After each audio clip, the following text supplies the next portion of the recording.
Assalamualaikum warahmatullahi wabarakatuh dan selamat sore. Kembali kami menemui Anda di podcast Palu, tepatnya di obrolan jelang maghrib. Dan pada sore hari ini kami kedatangan tamu dari Komisioner Badan Pengawas Pemilu Republik Indonesia, Pak Frits Edward Siregar.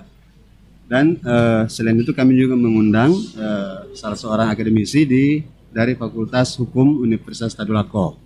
Dan pada kesempatan sore ini kita akan membahas soal pengawasan penyelenggaraan Pilkada serentak 2020 di Sulawesi Tengah. Baik, kita langsung saja. Kita perkenalkan Pak Frits Edward Siregar di sebelah kanan saya. Selamat sore Pak Frits. Selamat sore Bang. Apa kabar? Alhamdulillah baik. Sudah berapa kali ke Palu? Ke Palu ini sudah saya lupa Sering ya, ketiga sering atau keempat kali lah berapa kali. Oke. Pak Amin, bagaimana Pak kabar? Pak Amin? Selamat sore. Assalamualaikum warahmatullahi wabarakatuh. Waalaikumsalam Waalaikumsalam. warahmatullahi wabarakatuh. Baik, kita langsung saja untuk diskusi pada sore hari ini. Pertama kepada Pak Frits, saya mendengarkan dulu seperti apa pengawasan atau langkah-langkah yang telah dilakukan oleh Bawaslu dalam tahapan-tahapan sampai pada hari ini untuk penyelenggaraan pilkada kita di daerah. Ya. Baik, kawan-kawan sekalian, selamat sore. Banggai Laut ya. Nah, di Banggai Laut itu ada dua kan? Itu ada calon perseorangan dua gitu. Itu kan juga proses verifikasi kan juga diawasi oleh Bawaslu. Kemudian proses proses coklit sehingga kita punya DPS, daftar pemilih sementara. Itu juga proses yang diawasi oleh Bawaslu. Jadi memang kita harus akui bahwa proses pengawasan yang dilakukan Bawaslu memiliki hal yang berbeda dibandingkan dengan proses yang sebelumnya. Proses sebelumnya di mana pertama proses kita harus mengawasi dengan mempergunakan protokol kesehatan. Yang kedua, di mana kesulitan di dalam proses pengawasan di proses daftar pemilih ataupun DPS karena form AKWK tidak diberikan oleh KPU kepada Bawaslu. Itu juga satu tantangan di dalam fungsi pengawasan. Meskipun bukan berarti Bawaslu tidak dapat melakukan perbaikan, Bawaslu memberikan berbagai rekomendasi ke berbagai kabupaten terkait dengan perbaikan yang harus dilakukan oleh KPU by name dan by address untuk mengatakan bahwa proses yang dilakukan coklit oleh KPU masih perlu perbaikan, dan disitulah Bawaslu hadir melalui rekomendasi yang kami lakukan. Dan kalau kemarin juga kita harus melihat bahwa proses di hari pendaftaran tanggal 4, 5, 6 itu juga bagian daripada proses pengawasan di Bawaslu, dan teman-teman bisa melihat bagaimana terjadinya pelanggaran protokol kesehatan pada saat proses pendaftaran. Dan terkait itu Bawaslu sudah memberikan dugaan pelanggaran administrasi kepada para paslon dan juga untuk melakukan memberikan dugaan pelanggaran undang-undang lain kepada kepolisian. Jadi itulah bagian daripada proses pengawasan yang sudah dilakukan. Dari sisi adanya dugaan pelanggaran mungkin kita akan bahas sebentar. Iya. Ya, dan saya ke Pak Amin selaku memang sudah matang di bidang kepemiluan juga, karena selain pernah di saya lupa nyalam. Salam hormat dulu kepada Dr. Amin. Nih, beliau saya punya senior nih. Saya banyak belajar daripada beliau. Pak Amin, Pak Dr. Aminuddin Kasim, bisa mungkin ada catatan seperti apa yang Pak Amin lihat selama proses tahapan pilkada kita bergerak ini. Ya, makasih. Tadi betul seperti Pak Frits kita. Mau ditanya pengawasan dalam tahap apa? Iya. Ini dalam tahap apa pengawasan ini? Ada beberapa tahapan sudah berlalu, dan dalam waktu 1-2 hari ini ada satu yang perlu menjadi perhatian Bawaslu adalah soal pasangan calon yang diusung partai itu sudah harus membuka nomor rekening tentang dana kampanye.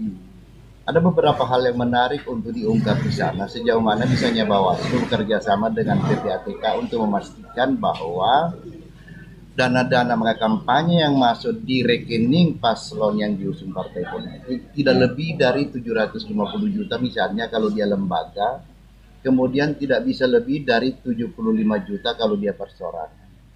Kemudian dia nanti untuk memastikan itu nanti bahwa hasil audit yang ditunjuk oleh KPU bahwa sekian banyak misalnya pemasukan tapi pengeluarannya misalnya harus seimbang, karena selalu ditengarai bahwa kok terlalu banyak biaya dana kampanye sementara pelaporannya sedikit. Iya, karena bisa jadi namanya juga pilkada pasti ada orang-orang di belakang yang mensuplai dana karena biaya tinggi kan namanya pilkada. Bisa jadi ada misalnya memecah-mecah misalnya dana kampanye itu misalnya masuk di rekening. Misalnya saya mau membantu paslon, ini pengusaha besar loh yang dapat misalnya manfaat ekonomi di kemudian hari kalau jadi, supaya tidak terlanggar yang 750 kalau atau cepet-cepet ini.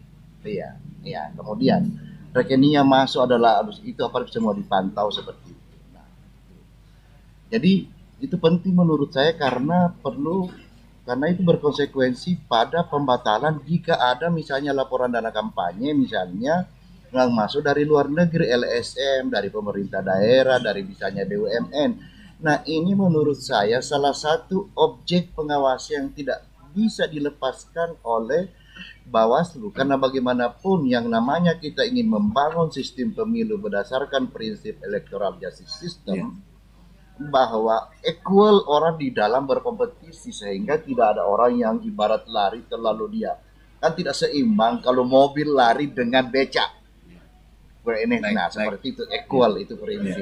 Baik Pak Amin, mungkin dari Pak Fritz ini kan salah satu ya soal akuntabilitas dana kampanye dan Bawaslu kan masuk di dalamnya untuk bagaimana memastikan dana-dana dari pasangan itu memang clear and clean gitu ya. Nah, apakah sejauh ini tadi Pak Fritz sudah menyebut ada mungkin pelanggaran atau apa yang bisa Pak Fritz sampaikan tadi?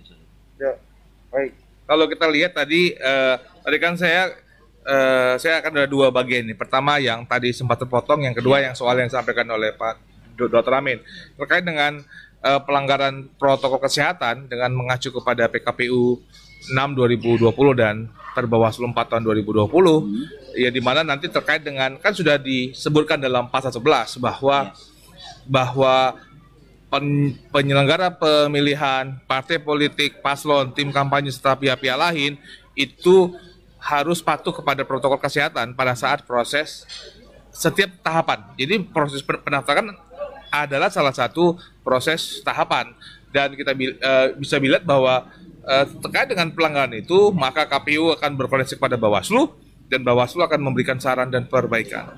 Dan kalau kita melihat dari 270 daerah yang pilkada yang melakukan proses pendaftaran, 243 diantaranya itu semua melanggar protokol kesehatan. Dan hampir 90% kalau bisa kita lihat dari melanggar protokol kesehatan. Kenapa? Memang pada saat datang di kantor KPU, di dalam ruangan KPU, semua itu sesuai dengan protokol. Tapi kan saat dia datang, yang tidak boleh bawa arak-arakan kan itu sudah merupakan sebuah pelanggaran. Dan untuk itu kita melihat bahwa ada undang-undang yang dilanggar, yaitu Undang-Undang 484. Ini apakah sudah ada teguran atau apa kepada teguran itu sudah dikirimkan oleh Bawaslu. Tapi yang kedua kan itu merupakan ranah daripada pihak kepolisian untuk menindaklanjuti pelanggaran Undang-Undang Kesehatan. Kenapa? Bawaslu kan kewenangan ada di Undang-Undang Pemilihan, Undang-Undang 10 tahun 2016. Dan juga pidananya ada di Undang-Undang 10 tahun 2016. Sedangkan pelanggaran terhadap undang-undang lain, Undang-Undang 484 soal wabah penyakit menular atau Undang-Undang 6 2018 terkait dengan karantina kesehatan, penegakan itu ada di kepolisian sehingga merupakan ranah daripada kepolisian untuk di dalam proses untuk penindakannya. Tapi kalau kita melihat ini kan sebuah wake up call lah bagi kita daripada wake up call dari proses pendaftaran kemarin, dan kita bisa lihat berbagai kegiatan, berbagai aturan sedang dilaksanakan dalam rangka untuk menyambut tanggal 23 September sebagai hari penetapan, dilanjutkan dengan kampanye yang akan kita mulai pencabutan nomor dan juga kampanye yang akan dimulai tanggal 26 September. Nah, apakah kita bisa memastikan bahwa di tahapan berikutnya tanggal 23, 24 dan 26 itu dan seterusnya itu kandidat akan mampu mematuhi ketentuan yang sudah ada itu. Ya, sebagai mana saya sampaikan tadi bahwa itu adalah sebuah wake up call. Sekarang saat ini pada saat kita sedang berbicara sedang ada rapat Komisi 2 di DPR bersama dengan KPU, Bawaslu, Mendagri dan juga DKPP terkait juga bagaimana proses pelaksanaan tahapan pemilihan sebelumnya. Dan dari tanggal 4, 5, 6 sampai dengan sekarang itu Bawaslu, KPU, Mendagri, Menko Polkam kita selalu back to back meeting gitu. Bagaimana cara melakukan berbagai penegakan untuk protokol kesehatan. Bahkan Bawaslu sudah pada hari Kamis lalu bersama dengan TNI Polri, kepolisian, kejaksaan, Satgas Covid kita dan juga KPU Bawaslu dan KPP membentuk Pokja untuk penegakan protokol kesehatan. Artinya adalah harus bisa lihat bahwa memang ada perbedaan intensitas perhatian sebelum tanggal 4, 5, 6 dan sesudah tanggal 4, 5, 6. Artinya pada saat proses pendaftaran ada sebuah kegiatan yang mengatakan bahwa ternyata milestone pertama itu tidak dipatuhi sama paslon. Paslon yang kita minta untuk patuh pada tanggal 4, 5, 6 ternyata dia tidak patuh. Dan ini saatnya kita untuk test case kedua. Ini udah punya test case kedua. Seandainya kayak sekarang sedang muncul banyak kegiatan, banyak suara-suara untuk proses penundaan pilkada, test case itu di tanggal 23 September dan pada saat pencabutan nomor. Seandainya penerapan protokol itu tidak dipatuhi oleh paslon, meskipun TNI dan Polri sudah ada, bukan sebuah kemungkinan bahwa ternyata Anda tidak patuh kok sama protokol. Kita sepakat melanjutkan pilkada asal setiap orang menerapkan protokol kesehatan. Baik, pemirsa, Anda bisa membagikan kepada teman-teman, pada rekan-rekannya untuk siaran ini supaya bisa disampaikan oleh masyarakat lebih lanjut. Dan silakan Pak Frits mungkin minum dulu. Siap. Minum kita bisa jalan. Pak Amin, saya ke Pak Dr. Amin. Tadi sampaikan begitu besar jumlah pasangan atau kandidat yang telah melakukan pelanggaran protokol COVID. Nah, apa yang Pak Amin mau sampaikan kepada mereka-mereka itu? Ya, di beberapa tempat saya sudah sampaikan. Pilkada kali ini adalah berbeda dengan pilkada-pilkada sebelumnya. Kita memasuki sebuah pilkada yang dimana situasinya tidak normal karena adanya pandemi COVID-19. Nah, ini juga bicara tentang persoalan keselamatan umat manusia. Oleh karena itu menurut saya mungkin memang barangkali juga ditempuh misalnya cara-cara yang bisa elegan, yang dituntut juga sikap paslon harus ada rasa sense of crisis di tengah pandemi COVID. Kampanye jangan terlalu melibatkan orang. Kemarin kan di waktu pendaftaran itu masih banyak ya? Masih banyak yang jadi menurut saya kalau ini kita betul-betul mewujudkan pilkada yang betul-betul sukses, pemilu yang berintegritas demokratis, tapi sukses juga manusia selamat dari karena ini sudah. Nah, tidak hanya cukup Bawaslu bekerja, tidak hanya cukup KPU, tidak hanya oleh karena dituntut sikap kenegarawanan masing-masing paslon bahwa dia juga perlu menyampaikan kepada konstituennya. Jangan nanti jadi kepala daerah sudah tidak ada rakyat yang mau diperintah gara-gara ini kan misalnya terlalu ekstrim lah seperti itu. Oleh karena itu cara-cara yang bisa mengkampanyekan agar dia bisa meningkatkan elektabilitasnya tidak harus dengan cara melibatkan orang banyak. Iya. Nah, itu juga dituntut juga kepedulian misalnya meskipun misalnya dana kampanye kalau di pemilihan gubernur itu banyak sekali dana bantuan kampanye kan itu. Tapi juga mungkin juga dia menyediakan masker kepada misalnya peserta misalnya kalau yang pertemuan terbatas. Tapi lagi-lagi dicatat juga menurut saya karena di undang-undang juga berkaitan dengan ada juga bantuan yang bukan dalam bentuk uang karena bisa di rekening dan mungkin barang masuk di rekening. Tapi di dalam undang-undang nomor 10 itu harus dikonversi bantuan barang itu misalnya kalau dia misalnya menggerakkan orang yang tidak melebihi dari jumlah kalau dia perseorangan 75 juta harus tercatat semua. Jadi menurut saya mungkin pendapat dan Pak Frits bahwa terlalu berat memang tugas pengawas pemilu memastikan bahwa pelanggaran harus tetap diawasi, tapi juga orang juga berada di dalam situasi yang menggunakan protokol. Tapi sekali lagi saya mau, ini saatnya menguji, menakar komitmen seorang paslon, punya sense of crisis di tengah pressure COVID. Karena ini tidak bisa dihindari wilayah politik. Semua syahwat kekuasaan itu Iya, semua kecegah. Tapi dituntutlah sikap sedikit ya kooperatif terhadap situasi. Karena kalau kita lihat berita saat ini, aduh, berbagai organisasi masyarakat sudah merekomendasikan ditunda. Iya. Nah, kenapa dipikirkan oleh calon-calon yang lain? Kalau ditunda pilkada, bisa dirugikan, bisa diuntungkan. Kalau misalnya dia bukan petahana, maka kalau dia ditunda misalnya, maka karena ada orang yang cepat dia punya masa jabatan, tidak. Bagi orang yang diperpanjang masa jabatannya, maka terbuka ruang yang lebar untuk mungkin soal penundaan mungkin kita bahas sebentar, karena memang Pak Fritz beberapa hari terakhir ini cukup banyak respon publik juga menyikapi soal dan itu memberikan semacam desakan kepada pemerintah maupun penyelenggara ya untuk melakukan penundaan penyelenggaraan pilkada serentak. Nah, mungkin dari Bawaslu apa sudah ada dipikirkan oleh Bawaslu untuk hal-hal yang seperti yang muncul dari dari organisasi-organisasi untuk yang meminta atau mendesak adanya penundaan pilkada serentak itu. Baik, terima kasih Mas. Kalau kita melihat di setiap pilkada atau pemilu apapun itu, dalam situasi normal saja selalu ada modifikasi-modifikasi yang terjadi dalam situasi normal. Jadi jangan mengira kita selalu dalam pemilu, dalam suasana COVID ini kok nggak bisa melakukan perubahan-perubahan. Dalam situasi normal kita bisa terjadi tiba-tiba kotak suaranya, surat suaranya bertukar, tiba-tiba DPT. Misalnya contoh paling misalnya di pemilu 2019 Bawaslu itu sampai menolak DPT yang diajukan oleh KPU sampai 3 kali. Jadi terakhirnya kita mengacu kepada namanya DPT HP3, DPT hasil perubahan ketiga. Silakan cek di undang-undang, tidak ada pun satu undang-undang mengatakan legalitas mengenai DPT HP3. Karena yang dikenal cuma DPS dan DPT.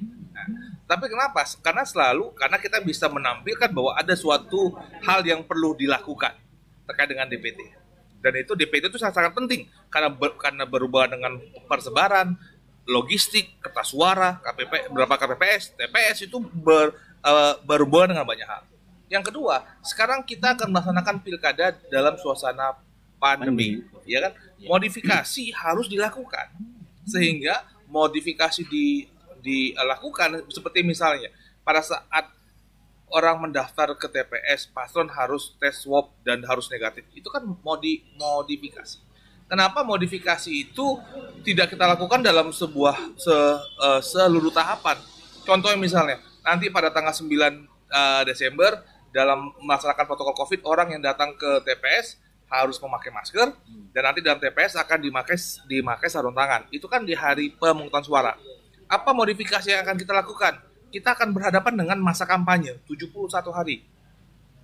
Dimulai tanggal 26.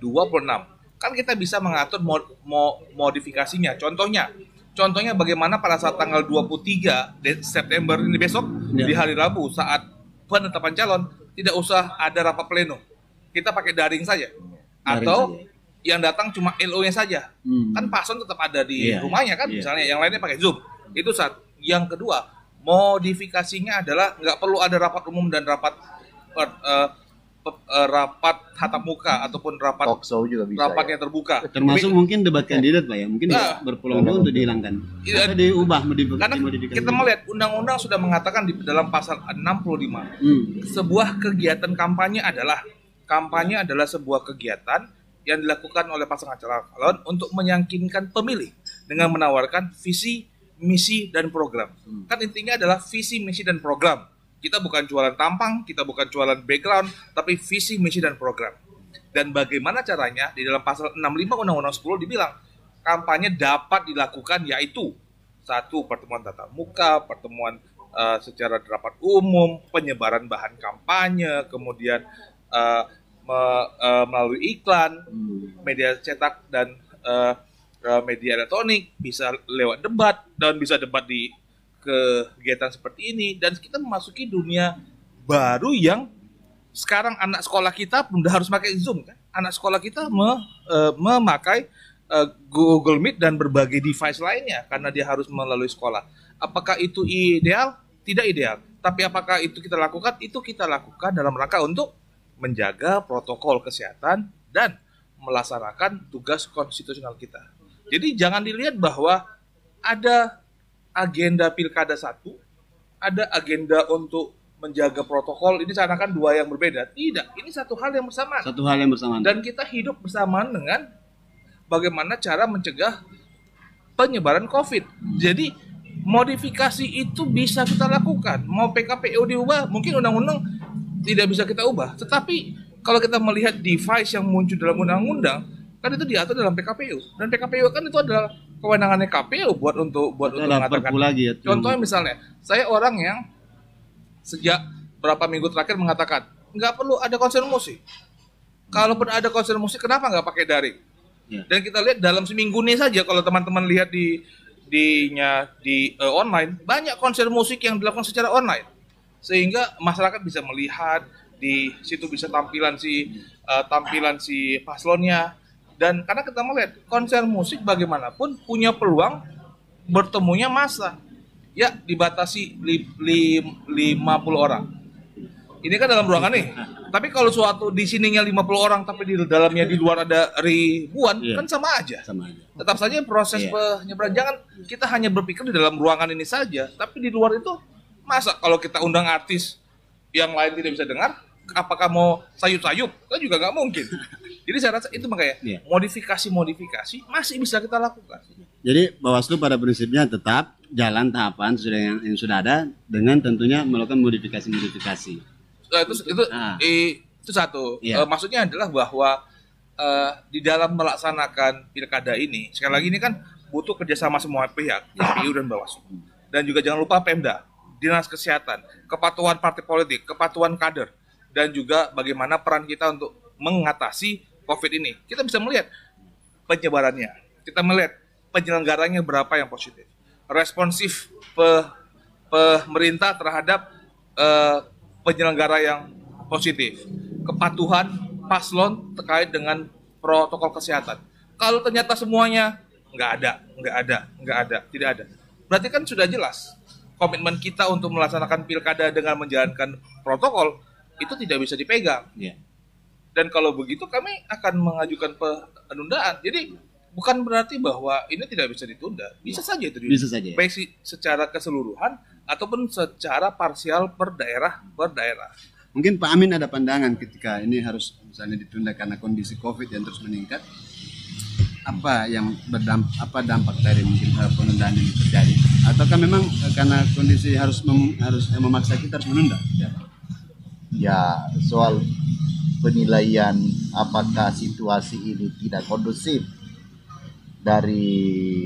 karena pilkadanya ini di tengah COVID, memang pemerintah punya kewenangan untuk menentukan itu, karena ini peralatan berpikir dengan data-data, angka-angka yang dipakai menjadi dasar pertimbangan untuk mengambil kebijakan apa ditunda atau tidak. Ya, tentu juga pemerintah juga menampung aspirasi yang berkembang selama ini. Tapi kita lihatlah perkembangan selanjutnya.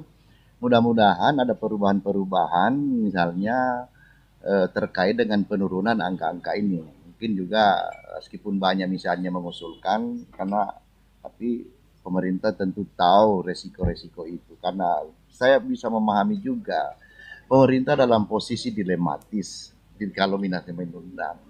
Satu sisi pemerintah kan pasti agar gerak ekonomi ini juga berjalan. Salah satu dampaknya, bayangkan kalau ditunda, maka UMKM yang bergerak di bidang pengadaan misalnya bahan-bahan peraga ini juga oleh, padahal di satu sisi ada kepedulian pemerintah untuk bagaimana bergerak usaha-usaha di bidang usaha kecil, mikro, dan menengah. Ini memang dilema, tinggal pilihan-pilihan tentu.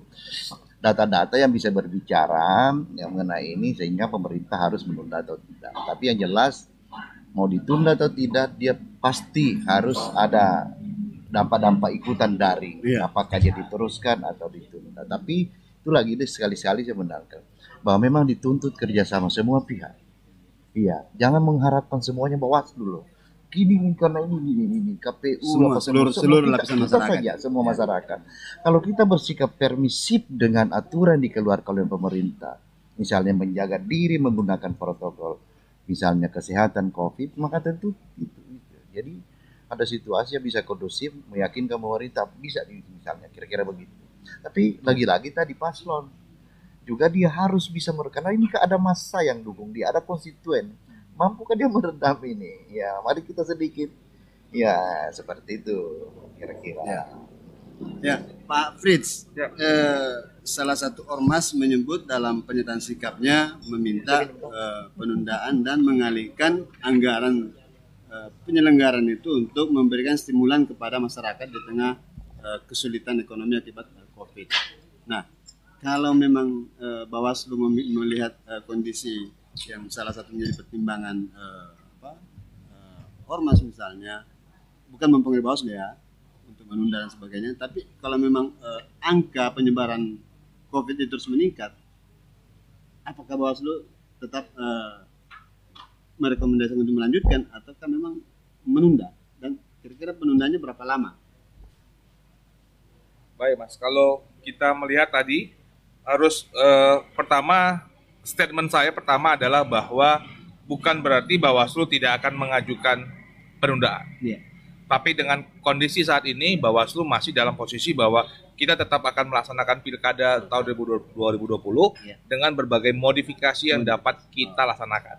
Terkait dengan statement yang sudah disampaikan terkait dengan proses penundaan, saya mengajak kita kembali untuk berefleksi bahwa ide untuk melanjutkan pilkada ini kan bukan ide yang sebentar. Ini dibahas pada Tahunan.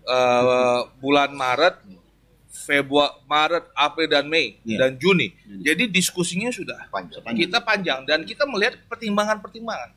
Mengambil sebuah kebijakan kan bukan hitam putih, dan saya yakin Pak Dokter sebagai ahli hukum tata negara pasti tahu. Mengambil sebuah kebijakan tuh berwarna-warna gitu, warnanya. Bukan masalah hitam dan putih, tapi banyak yang harus dilihat. Kita melihat untuk tahun 2021, melihat dana untuk pilkada itu adalah dengan mengacu kepada APBD. Apakah APBD negara daerah itu bisa mampu untuk mensupport pilkada? Sedangkan kita daerah sekarang turun semuanya. Turun karena tidak ada ekonomi, semua turun. Mengajukan DAA kan dan DAU. Yang sama yang kedua, kita nggak punya kepastian kapan COVID ini berakhir. Kita harus melihat itu. Kita tidak punya kepastian. Dan apakah kita punya vaksin di bulan Januari dan bulan Februari juga apa tidak tahu. Apakah vaksin itu bisa bekerja untuk kita semua? Kita juga tidak tahu. Dan yang ketiga adalah kita melihat bahwa pada bulan Februari dari 270 kepala daerah ada 203 yang akan selesai masa jabatannya pada bulan Februari 2021. Dari 270 ada 203. Ya, semua orang bisa mengatakan ya bisa itu PJ. Tapi kemudian bukankah kita tahu PJ itu akan membawa masalahnya tersendiri? Yang kedua, PJ memiliki batasan bagaimana untuk meningkatkan ekonomi di daerah, itu juga bagus. Dan yang keempat, kita harusnya bisa melihat bahwa ini bukan sekedar pilkada 2020 dan 2021. Kita masih punya agenda nasional 2024. Dan kita masih belum firm apakah kita masih akan melanjutkan pilkada serentak 2024 atau kita akan melanjutkan di pilkada 2022. Karena kita belajar di tahun 2019 bahwa 2019 saja kita pakai 5 kotak, kita punya persoalan banyak yang meninggal KPPS dan saya yakin Pak Dokter punya banyak pendapat. Kita lebih fokus kepada pilek-pilpresnya dibandingkan dengan kita lebih fokus kepada pilpres dan bukan kepada pileknya. Itu kita 5 surat-suara. Bayangkan kalau suatu hari nanti di tahun 2024 kita datang ke kotak suara bawa 7 kertas suara. Seperti kita di Kota Palu, kita akan bawa kertas suara untuk Kota Palu, kita akan bawa surat suara untuk Gubernur Sulawesi Tengah. Bayangkan, jadi ada agenda nasional yang akan berhubungan. Jadi sekarang kita lihat apakah kita dapat melaksanakan pilkada tahun 2020. Sekali lagi, menjalankan protokol kesehatan itu kan bukan hanya gara-gara kita pilkada. Saya selalu berkata kepada teman-teman di Bawaslu bahwa Bapak Ibu memakai masker tidak berjabat tangan, sering-sering membasuh tangan, bukan gara-gara masuk kantor. Nggak masuk kantor bersama di keluarga, bersama teman-teman, semua kita harus tetap menjaga protokol kesehatan. Pertanyaannya, apakah kita melakukannya atau tidak? Baik, pemirsa, kita sampai di ujung acara dan sebelum kita akhiri, kita ingin mendengar dulu seperti apa closing statement. Mungkin saya mulai dari Pak Dr. Aminuddin Kasim dulu dari diskusi kita hari ini. Saya mengulang kembali bahwa pilkada yang kita akan selenggarakan 2020 berbeda dengan pilkada-pilkada sebelumnya. Karena itu situasinya berbeda, karena ini ada situasi COVID, tentu kita harus sangat arif menyikapi proses pilkada ini. Ya, bagi penyelenggara pemilu dituntut untuk misalnya menggunakan standar-standar yang tidak mengorbankan kesehatan masyarakat.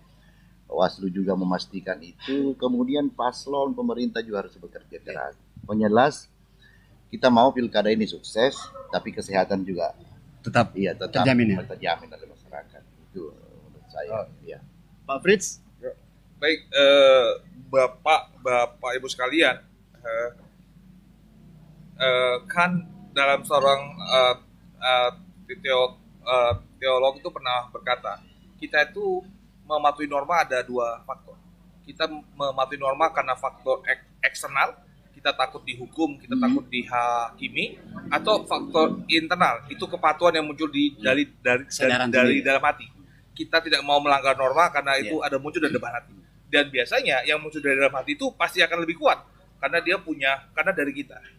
Coba lihat kenapa kita memakai masker, kenapa kita menjaga jarak, dan kenapa kita membasuh tangan. Kenapa? Karena kita tidak ingin kita terjangkit, kalaupun kita punya virus, itu tidak akan menyebar kepada orang lain. Kita harus punya pemahaman itu bahwa kenapa protokol kesehatan itu adalah karena ini tugas kita bersama seluruhnya untuk menjaga kesehatan negeri ini. Baik ada pilkada atau tidak ada pilkada, saya dan Bapak serta kawan-kawan sekalian, kita punya tanggung jawab agar tidak ada penyebaran COVID-19 di Sulawesi Tengah. Dan itu merupakan tanggung jawab kita. Baik kita melakukan tugas pemilihan, kita nongkrong sama kawan, kita beribadah, kita bersama keluarga, itu adalah kepatuhan yang harus dilakukan. Jadi itu saya rasa itu kunci bagi kita untuk melanjutkan apa yang harus kita mulai di tahun 2020. Baik, karena sudah disampaikan pernyataan penutup dan saya pikir saya tidak akan mengulangi lagi. Intinya dimanapun kita berada, tetap mematuhi protokol kesehatan untuk bisa memutus mata rantai COVID-19 dan pilkada atau tahapan pilkada tetap bisa berjalan sesuai dengan rencana yang sudah ada. Dan tentu kepada para pasangan calon atau kandidat-kandidat agar senantiasa mengingatkan kepada masyarakat juga dimanapun berada ya untuk mematuhi protokol COVID. Demikian dialog kita hari ini. Saya Pak Tarudin mewakili teman-teman dan kru mengucapkan terima kasih banyak kepada Pak Fritz dari Bawaslu RI dan Pak Dr. Aminuddin Kasim dari Universitas Tadulako atas kesempatan hadir pada sore hari ini. Demikian, wassalamualaikum warahmatullahi wabarakatuh dan sampai jumpa.